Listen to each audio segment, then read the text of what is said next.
E aí, filhos do Pai? Como vocês estão? Tudo bem? É isso. O Pai continua com saudade. Vamos à reflexão de hoje? Nós chegamos aqui à carta do apóstolo Paulo a Filemon. Meu Deus, uma carta grandiosa. Contém apenas um capítulo. Na verdade, uma saudação inicial, um pedido feito, saudações finais e uma bênção dada. E nesse pedido feito nós temos muita coisa para falar e a gente vai falar de uma forma resumida, como a nossa ideia aqui sempre é fazer textos de 5 a 10 minutos, às vezes estoura para 12, mas a ideia inicial seria uma reflexão muito breve, para que a cada dia possamos deixar aí um pensamento, algo para se analisar durante o dia. Por isso, são reflexões diárias.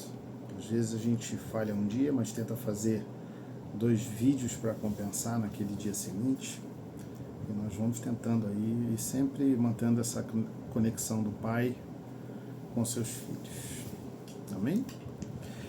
Carta de Paulo a Filemon, e eu vou ler, porque o pedido que ele faz é um pedido tremendo. Dá para a gente ler e falar um pouco sobre isso. Tão pequeno que é, e ao mesmo tempo tão grandioso. Eu posso chamar de uma bomba. É uma bomba esse pedido. Ele diz assim, olha, pois bem, ainda que eu sinta plena liberdade em Cristo para ordenar a você o que convém ser feito, eu prefiro, no entanto, pedir em nome do amor, sendo o que sou Paulo, o velho, e agora também prisioneiro de Cristo Jesus. Faço um pedido em favor de meu filho Onésimo, que gerei entre algemas. Antes ele era inútil para você, atualmente, porém, é útil para você e para mim. Eu o estou mandando de volta a você, ele, quero dizer, o meu próprio coração. Eu queria conservá-lo comigo, para que ele me servisse em seu lugar nas algemas que carrego por causa do Evangelho. Mas não quis fazer nada sem o seu consentimento, para que a sua bondade não venha a ser como que uma obrigação, mas algo que é feito de livre vontade. Talvez ele tenha sido afastado de você temporariamente, a fim de que você o receba para sempre, não como escravo, mas muito mais do que escravo, como irmão caríssimo, especialmente de mim e com maior razão de você, quer como ser humano, quer como irmão no Senhor. Portanto, se você me considera companheiro, receba-o como receberia a mim. E se ele causou algum dano a você ou lhe deve alguma coisa, ponha tudo na minha conta. Eu, Paulo, de próprio punho escrevo isto, eu pagarei. É claro que não preciso dizer que você me deve a própria vida. Sim, irmão, que eu receba de você no Senhor este benefício. Reanime o meu coração em Cristo. Certo como estou da sua obediência, eu escrevo a você, sabendo que fará mais do que estou pedindo.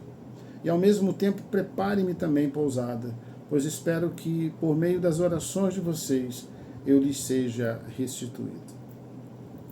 Filhos do Pai, consegue imaginar essa situação?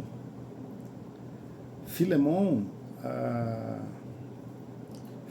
provavelmente, dentro da cultura romana, dentro das leis romanas, ele possuía escravos, talvez ali por ser um homem de posses. De repente, naquela comunidade, ele era um homem abastado, tinha dinheiro, tinha, vamos dizer assim, tinha uma posição social. E ali pelo que a gente percebe, ele tinha escravos, e Onésimo seria um desses escravos, que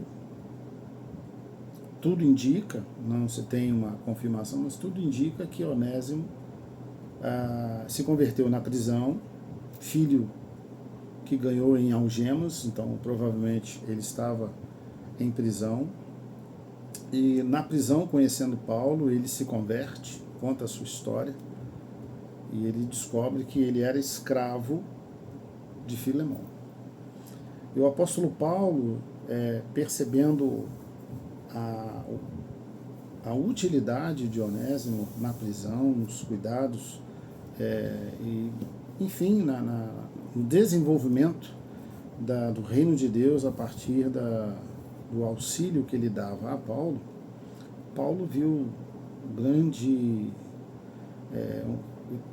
Onésimo como uma grande ferramenta na proclamação do Evangelho.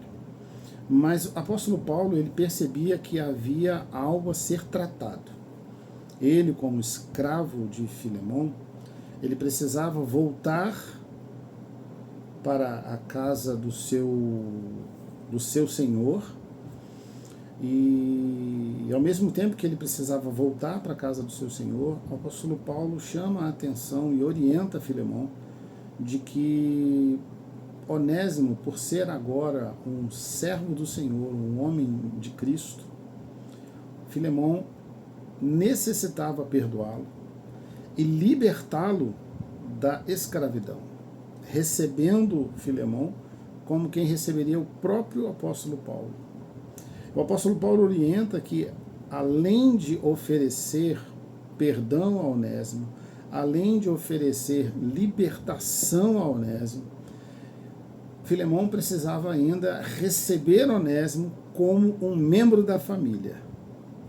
A gente precisa entender que na cultura romana, daquela época, isso era impensável. Mas a visão do cristianismo é uma visão contracultural. E é justamente aí que essa carta tão pequena, ela se torna uma carta gigante, com uma mensagem gigante, apresentando um cristianismo simples, puro, mas ao mesmo tempo transformador. É algo que quebra tudo o que a sociedade esperava. Filemão precisava demonstrar um cristianismo muito enraizado. Então o apóstolo Paulo, certo de se fazer um pedido e certo de que Filemão faria até mais do que ele estava pedindo, ele encerra a carta e dá graças a Deus pela emissão dessa carta a Filemão. Nós acreditamos, sem nenhuma dúvida, que nessa certeza que o apóstolo Paulo tinha, Filemão recebeu a carta e cumpriu além do que foi pedido, perdoou Onésimo, deu liberdade a Onésimo e transformou Onésimo como um membro da sua família.